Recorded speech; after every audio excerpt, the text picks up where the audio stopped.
We're walking down the street and out of nowhere, she just goes, "Ugh, I'm obsessed with Harry Styles." And I thought to myself, I'm like, she's 4.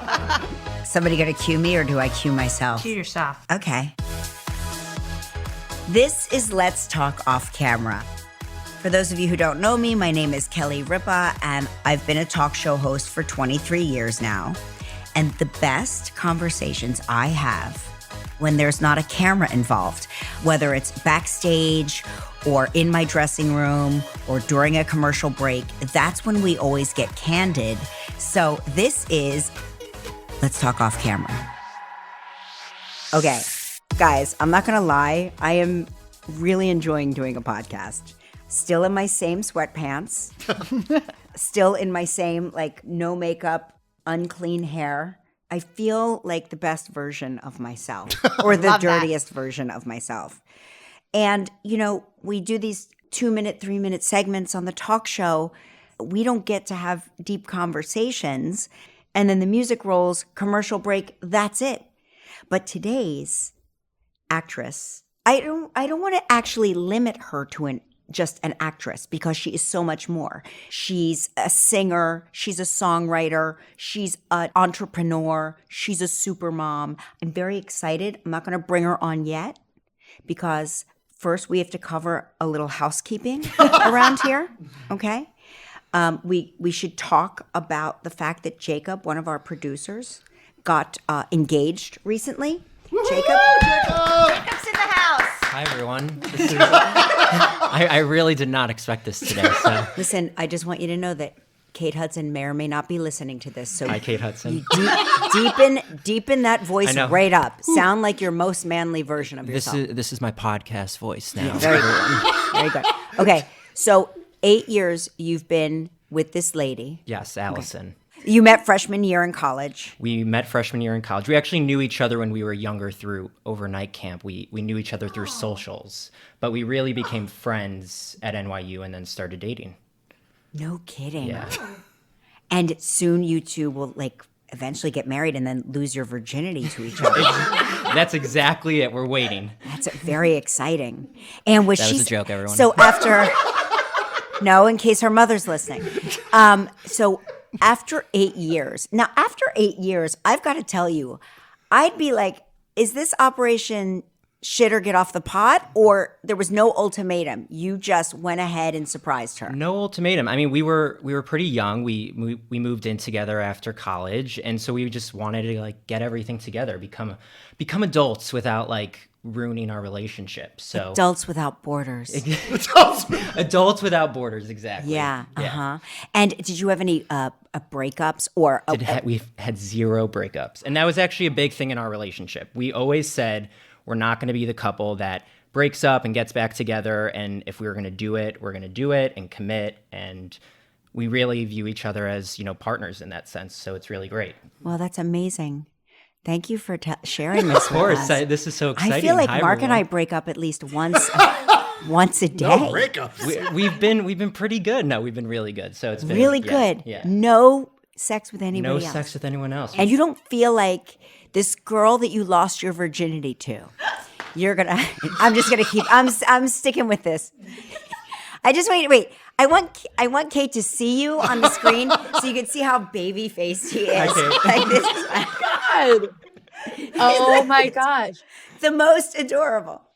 All right. Well, thank you, Jacob. Congratulations. Yay, Jacob. Listeners, we will keep you posted on any movement in the wedding planning of Jacob. That's really nice. That's really sweet. I was not expecting that. I am proud of you. You are just like me. I waited for Mark. Just kidding. Just kidding, everyone. Okay. So the reason I bring Jacob in is because he's not the only engaged person around here. Our first guest, our only guest today is also an engaged lady. Mm-hmm. And she is all of the things that makes a person a movie star. She's dazzling. She's talented. She's smart. She's effervescent. Seems to be always in a good mood. She plays, of course, Birdie in the enormous hit Glass Onion, A Knives Out Mystery. If you haven't seen it yet, it's on Netflix, and you are late to the party. She's my favorite character because Birdie is the worst part of all of us, and yet the best. She's a Golden Globe winner, an Oscar-nominated actress. She's Hollywood royalty, darling. And she's a good time Charlie for sure. Please welcome the delightful Kate Hudson. Yay! Hello, Kelly. How fun. I'm so excited. So tell me, you're recording an album right now, right? I am. Okay. So tell me about your recording an album voice. Do you assume different characters when you record an album? No. Or do you just sing as yourself and let the music take you? Yeah, no, this was a very different experience for me than singing other people's music, because in the films where I've sang, there is character and there's a certain kind of way that some people want you to be singing, and which is really fun. I love that. But this has been a totally different thing. It's been one of the great creative experiences of my life. And I'm so happy I did it. It's been almost 2 years. Look, when it comes out, it'll be 2 years. And I just had to do it. And it's very honest. So there's no part of it's just me. It's my voice. It's like giving birth, only much longer than giving birth. It really is. It really is. It's also, I'm just so happy that I'm doing it. Like, I'm sure there's a lot of people who can relate to this, that they love something so much, but they just are scared to actually pursue it. But it's like the very thing they wish they were doing all the time.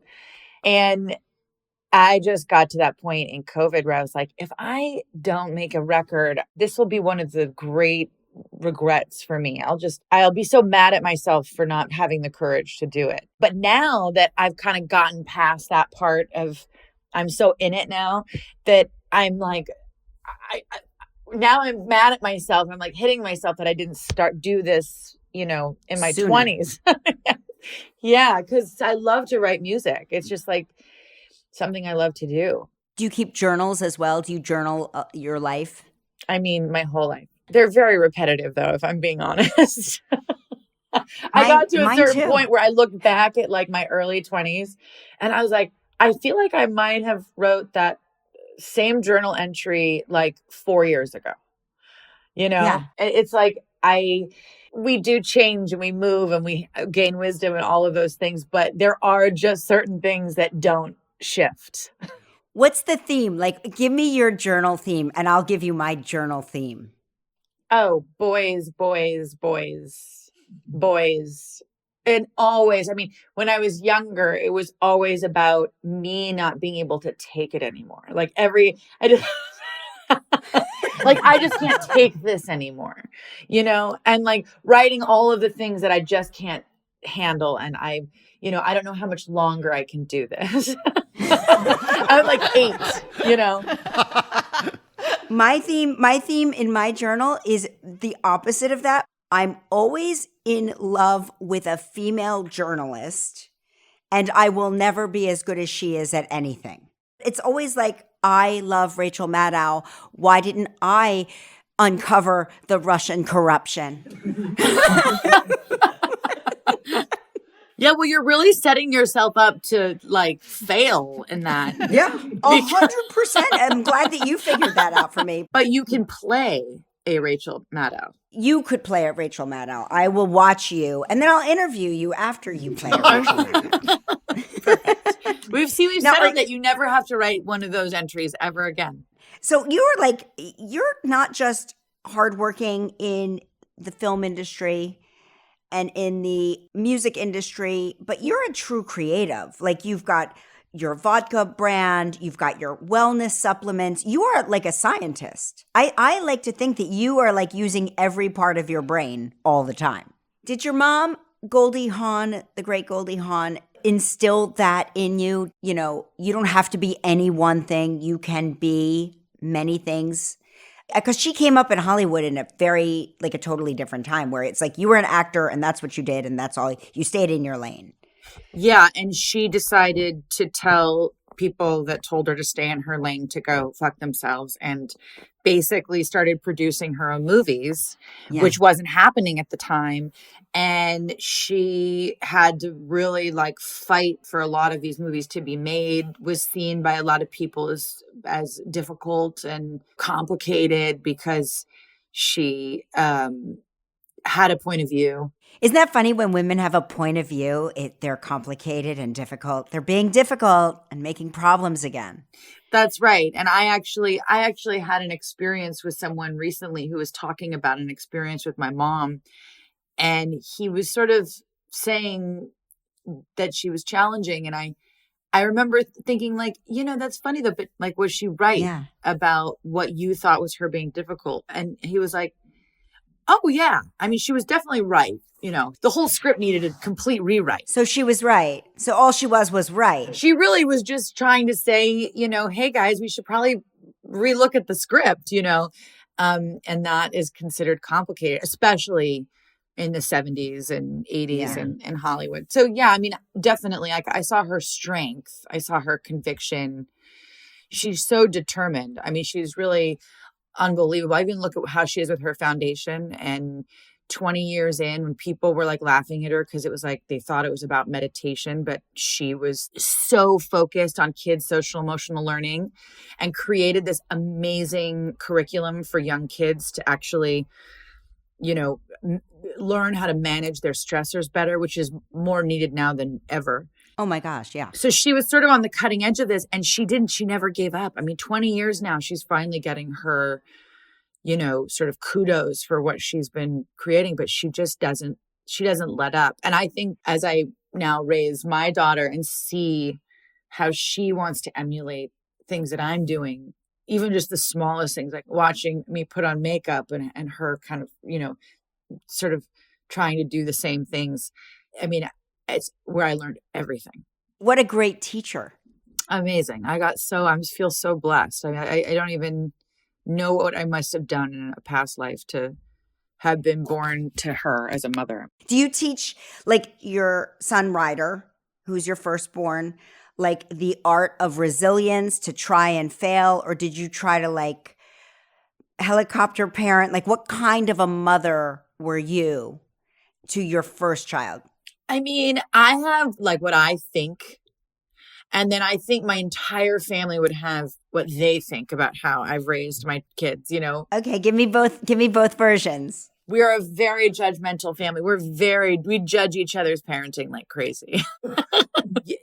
Someone's always saying something about someone else's parenting behind their back, and it's all in good fun. There's no like, this isn't like sending us into deep therapy. But I would say for me that I'm a very strict parent. I'm not as lenient as I think people would think that I am. I'm very strict when it comes to not only getting the things done, but doing the things that you say you're going to do and following through. And if you don't follow through, there's consequences. Like those things I'm very strict about, which my brother Ollie is the opposite.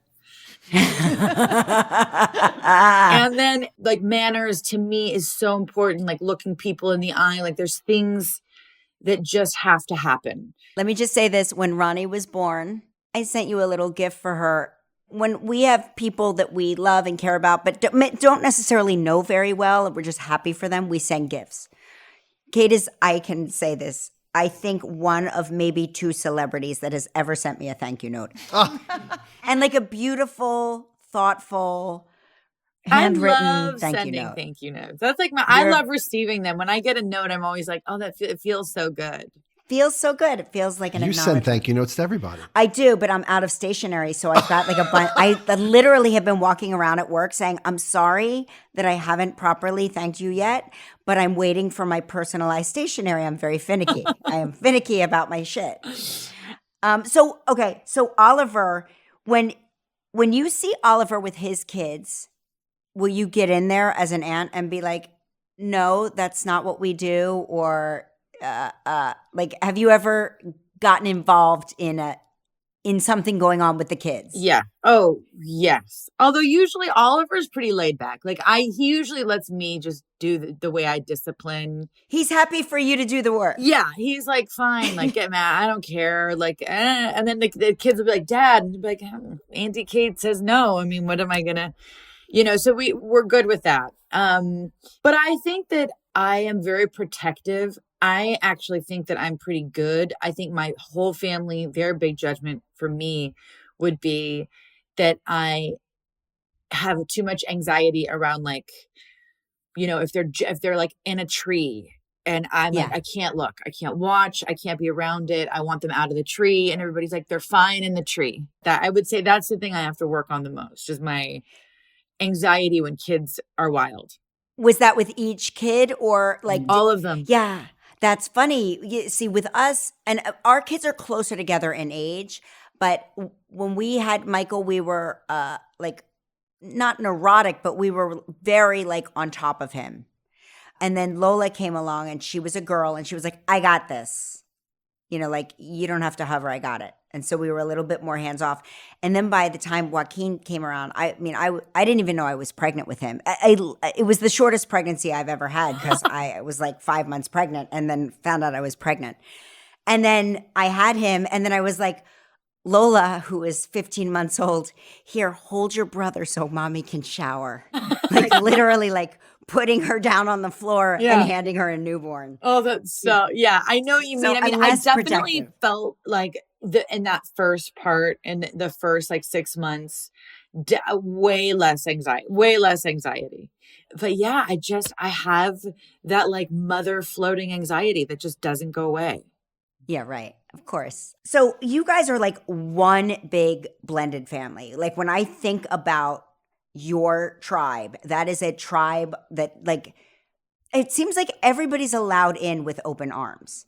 Is that fair? Yes. Oh, every once in a while, my mom, which is what's really funny because she's the most open, will shut the door like she's a Scorpio. I call it like the tail comes out, and it's like she'll be like, no. Like once every 3 years, like my mother will just cut off someone from something, like come. But is it always justified? Like, do you look back and go, "Oh, you were right"? Yeah. Person X deserved the scorpion tail. Yeah.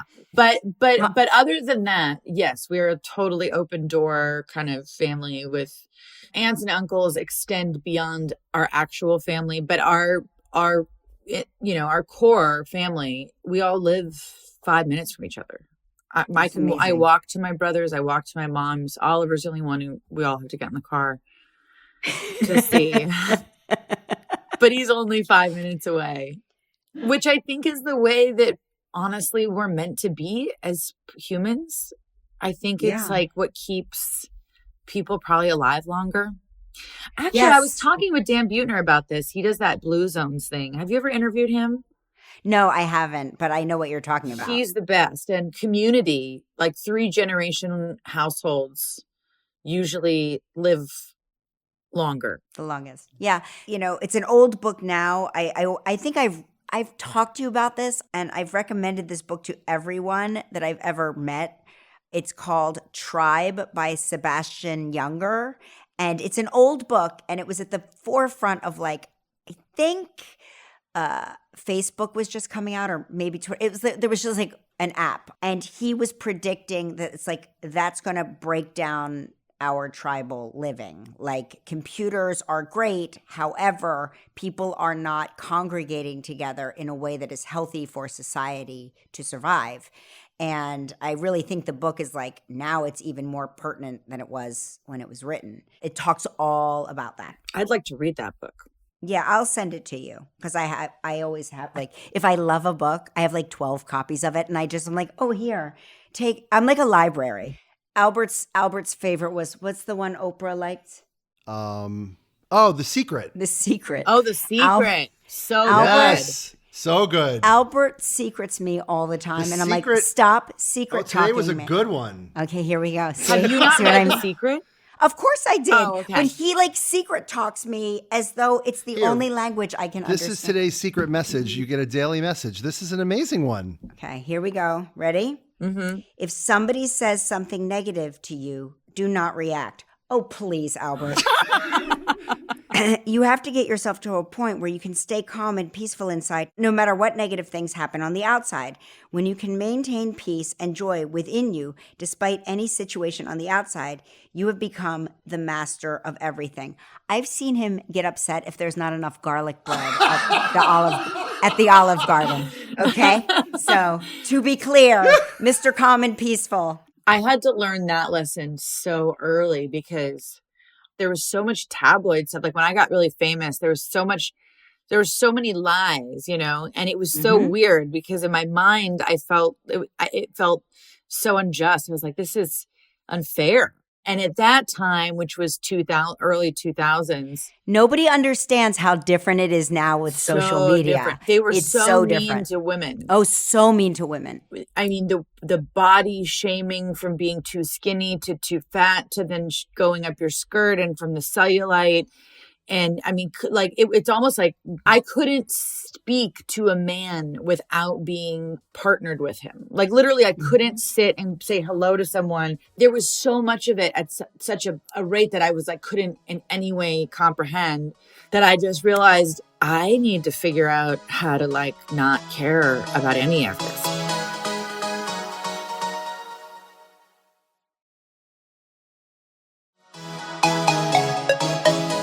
It was like harassment eating away at me. It was so negative. And it's like taking the joy, like you can't even enjoy your accomplishments. You can't enjoy giving birth. You can't enjoy an Academy Award nomination. You can't enjoy these things because you just know that tomorrow there will be a story or there'll be that irritating email saying, we're going to publish this ridiculous story by 5:00 tonight if you don't respond with whatever it is. Yeah. And you just realize that you're letting them win the more you feel bad. If I'm going to allow this like negative energy to get into me, then they win. I've given them all my power.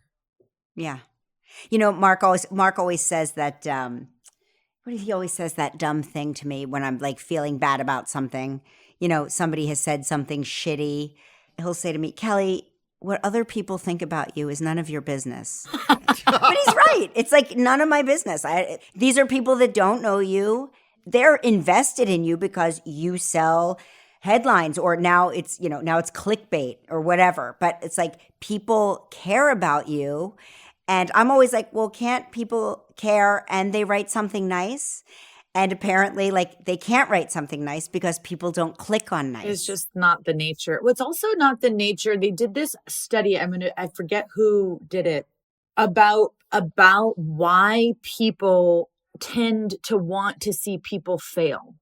Even when they love someone. Like, they actually get a sense of joy out of watching someone. I don't have that. I don't either. I don't have that. But I see it in so many of my friends and people I love. I don't blame them for it. I'm sort of like, it's just an interesting thing that our nature, our brains, however they're wired, are actually more prone to being more engaged in someone's failure than in their success. It's really that's like sad. It makes me, it's heartbreaking. I don't even get excited when my enemies fail. My myriad enemies. I've got to say, your next book.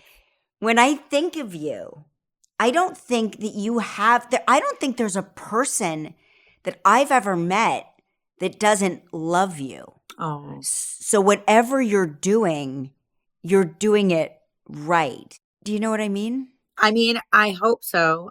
I was talking about this the other day that I felt when I was younger, I never like talked about it because sometimes I think those things are kind of I would think people wouldn't understand. They'd be like, why, how could she get bullied? But the truth is that when I was younger, my dedication to being in the arts, whether it be singing or performing, I was so focused that a lot of my peers really like bullied, like they would be mean to me, and things like, writing and lipstick, like you suck on a thing, or like I remember on a soccer field one time this girl like took my bag and all my tampons and threw everything everywhere, like really bad stuff. And I thought I never really did anything to incite that kind of hatred towards me. I'd carry that my whole life, knowing that I just needed to keep being nice and kind and open and available, that I never wanted to be mean to other girls, you know. And do you know, listeners, who that woman was today?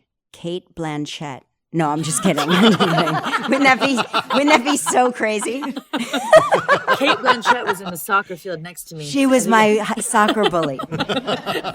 No, but did that ever get to you? Like you just intuitively knew to just keep being positive? Yeah, I was like, I knew. I mean, I also had great parents that would help me in moments like that.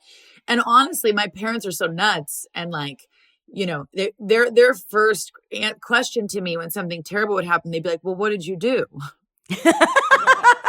Not right. like blame the victim. Honey. It was right. like, well, what's your part in this? Right. And so right. I grew up always being like, okay, like what did I do? Did I do something to provoke this? And honestly, I realized that it was my desire to be on a stage or like create. And sometimes people find that threatening when you have when you're a young person in particular. Maybe I just know this from watching my own kids, their friends, my own life. Sometimes when you're at an age where people are starting to form ideas about what they want to be, and you're a kid that doesn't know what you want to be, you can find that to be very threatening when you see somebody who knows exactly what it is they want out of life. That can be a very threatening, intimidating thing. You know, it's like easy to apply the word jealousy because you're gorgeous and you've got everything from the outside, right? People that don't know you, I'm saying. If you're this girl on the soccer field, Kate Blanchett, say. And it'll never not be funny. I don't know why that just popped in my head. But if you're the girl on the soccer field looking at you, she's probably saying, why does she have everything and I don't know, you know, what I want out of life, where I want to go? Well, whatever their circumstances are, wherever that comes from, I think the thing that you learn, and I think it's a good thing that I wish every girl learned when they're younger, is to let them talk. Like let them, you know, it's easier said than done, but like, you have to at some point just, and this is coming off of that quote, but you just have to let it roll, just let them talk, because they're always going to. It's human nature. Yeah, you know. I said to a friend of mine who became famous like a little bit later on in life, and he was hit with like his first wave of bad press, and he was like, "Oh my God, how do you stand it?" He's like, "Everyone says horrible things about you all the time." And I was like, really? They do? Everybody all the time? You know, it's like, really? Is it that bad? And I said to him, and I think it's good advice, I go, people get bored and they'll move on. It's just like when you're the new kid on the block, it can be irresistible. You're a blank canvas. Yeah. So you mentioned your brother, Oliver, and you've got this great podcast, Sibling Revelry. How do you know where the boundaries are? How far can you push each other? How do you control when it goes off the rails? Or is that the beauty of it? I mean, there's definitely a lot that we've had to cut. I've definitely been like, hey, our producer, Allison, you need to cut that entire hour. Like, it's just too personal. But it's actually been really great. Oliver's so open. The only thing is that he doesn't care. So he doesn't care if like the world knows everything about him.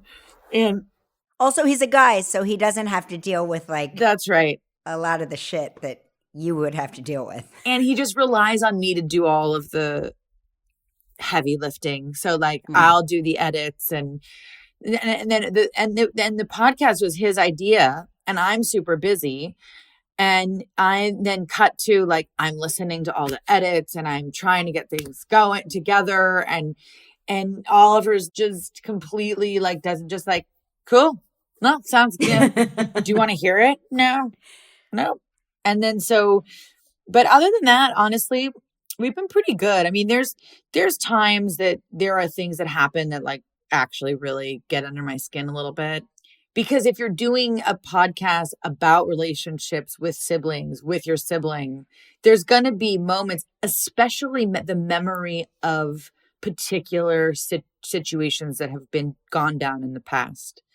Oliver will have a memory and my memory is a completely different memory. And we ended up having this professional, he was a sibling researcher, really fascinating. But he talked about that. He talked about how we grow up in the same household and have two completely different or three, however many siblings, perspectives on what went down. Can you give me an example? Like, can you give me one example, like a big one? Like a big one, like a super big one. Give me one that you cut from your podcast. like we'll have a completely different memory of our father. Same situation, same scenario, and a totally different memory. And let me guess, he's more forgiving or more like seeing the sunny side. 1,000%. Yeah, because men don't read nuance at all. They don't it's very funny. And you'll notice this with your daughter. Because like I said, you have two older sons. Your daughter's what, 4 now? Is she 4? Mm-hmm. Okay. So she's gonna pick up on nuanced conversations between you and Danny that your adult sons will not pick up on ever, because it's such I don't love gender stereotype, but certain things are really, really true. Mm-hmm. And I can tell you that my daughter can walk into our room and know if we've been arguing. Even if we've made up and everything's better, she just can feel it. Yeah. And we could literally have a shouting match in front of the boys, and if they're on Xbox, they didn't even know. They wouldn't notice. The police could come, and they'd be like, "The police are here. We don't know why." That's the difference. It's so funny. That's so true. That's like, yeah, definitely. I'm in the same scenario. Actually, Ronnie did something that I thought was so funny that never happened with the boys. And she's only 4, right?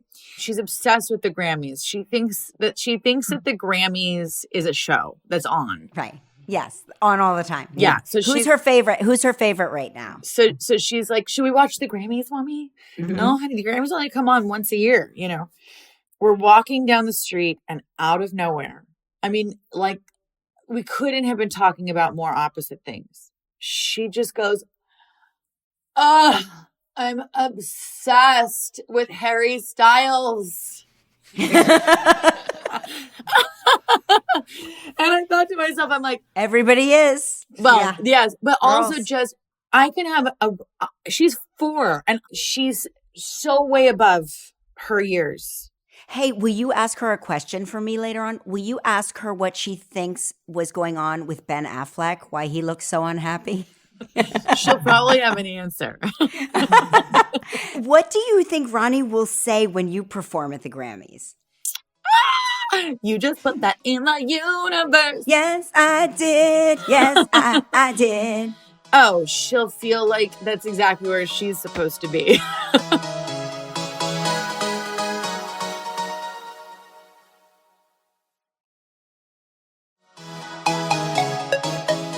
Ronnie is a mood. I can't even explain it. Like, she just, her whole vibe is like, she's so self-possessed, and it's amazing, isn't it? Yeah, it's wild to watch. Yeah, it's crazy. Yeah. Do you watch reality TV? I don't know if we talked about this. Are you like a Real Housewives person? I'm not a Real Housewives person. I feel like I would love it. You would love it. But you would love all of them. Start with Jersey. Is Jersey's your favorite?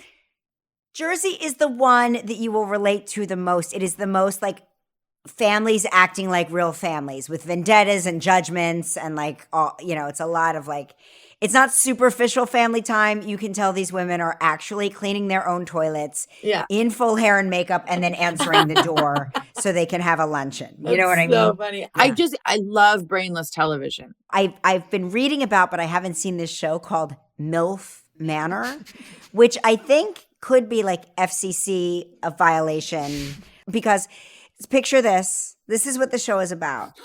They're 20 moms in their 50s. And they're 20 plus sons, 20 years old plus sons. And the moms date the sons. No. They all live together in a house, which is known as MILF Manor. And the moms and sons all date each other. Like the moms aren't dating their sons. They're dating the other mom's sons and vice versa.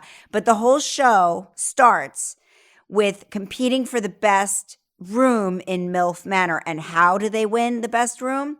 They blindfold all the moms and all of the sons are standing there shirtless. And the moms have to rub their hands all over the sons to figure out which one is their son. What? Okay? That's MILF Manor.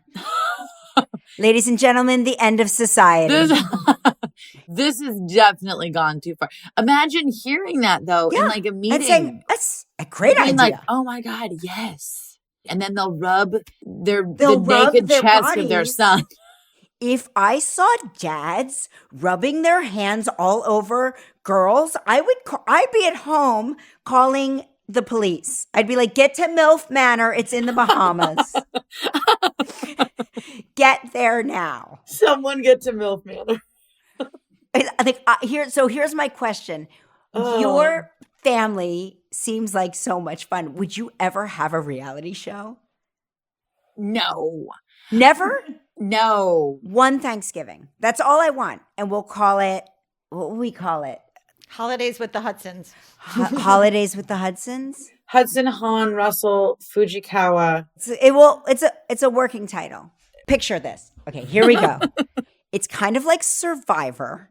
And at the end, Goldie cuts someone from next year's Thanksgiving or Christmas dinner. Like she's like, the tribe has spoken, and she like throws the turkey at them or whatever she would do to get rid of them. And so it's like you're surviving the holidays. And so the goal is to be the last person standing at the table with just Goldie. Right. So mom just throws pieces of the turkey at us. Yeah. She just like, that's when you know you're done. You're done in the dinner. So you don't have to answer now. Just think about it. You bring it to your people. And so what's next? What's the next project? I mean, honestly, I've just been working on my record, thinking about what the release of it would look like. And then will you go on tour? I want to sing. Yeah. I want to go sing. I don't know what that's going to look like yet. Like this isn't like some move for me to switch careers. You know, I just want to get the record out and have the opportunities to sing for people because I love it. Would you ever do a show at the Cafe Carlisle? Which is so you are the second person today to say that. Oh my gosh. So why don't you? Well, I would love to. I mean, I love that venue. It's so cozy and fun. And I feel like that would be a good venue. And then season 3 of your podcast comes out April 10th. That's right. Oh my gosh. I'm very excited. I don't know. Like I said, the fact that you're still speaking to each other is just a testament to how much your family loves each other. I love it. I love it. Well, thank you for being with us. We really appreciate it. Mwah, mwah, mwah. Love Bye. you. Bye. Love you. Guys, she's the best. The best, the best. She really is. And she's like so grounded. I'm telling you, grounded. And like I said, she's one of the few people that I know from my talk show who I've seen out and about. And we have a mutual friend and we've had dinners together. And what you see is what you get. Yeah. There's no fakeness Yeah. It's not like a Hollywood facade. She's just a really good, normal, nice girl. Yeah, I like what she said about like the haters and let them talk, because I don't think a lot of people are that strong. I mean, I think a lot of people would crumble. It's tough to learn that. Her parents were, Yeah. you know, Stems very from the top. yeah. Yeah. They were very influential in all of that. And yes, I'm sure there's drama. I do think that my reality holiday meal idea is a real. It could win Emmys and maybe Peabody Awards. Thought of a title after the fact. What's it called? Kate plus 8. Amazing. That's amazing. one. 8 plus 8. Yes. I mean, we can get that from TLC. They'll let us buy that, Yes, won't they? of course. Well, all of you listeners at home, we're a new show in a sea of podcasts. Gosh, there's too many. But we're a really good show, so make sure you tell your friends. Let's Talk Off Camera is available every week on Stitcher, the SXM app, and all major podcast listening platforms. Bye. See you next week, everyone.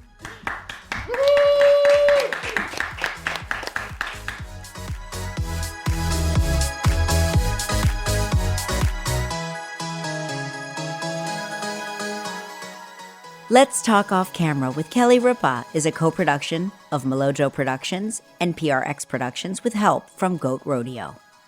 Our theme song is Follow Me from APM Music.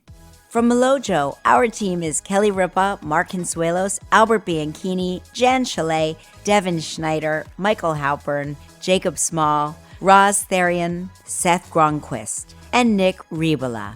From PRX Productions, our team is Kara Schillen, Genevieve Sponsler, Megan Nadolski, Edwin Ochoa, Rebecca Seidel. Additional sound design by Terrence Bernardo. The executive producer of PRX Productions is Jocelyn Gonzalez. This show is powered by Stitcher.